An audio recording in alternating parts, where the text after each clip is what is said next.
Aunque el espacio es un vacío silencioso, los primeros instantes tras el Big Bang fueron un caos energético que generó ondas de presión, el equivalente a un sonido primordial.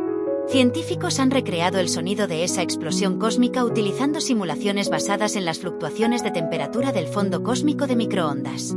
Lo más interesante es que este sonido no es audible para el oído humano, ya que su frecuencia es extremadamente baja. Sin embargo, al ser acelerado en grabaciones científicas, podemos imaginar cómo habría sido el eco de la creación del universo.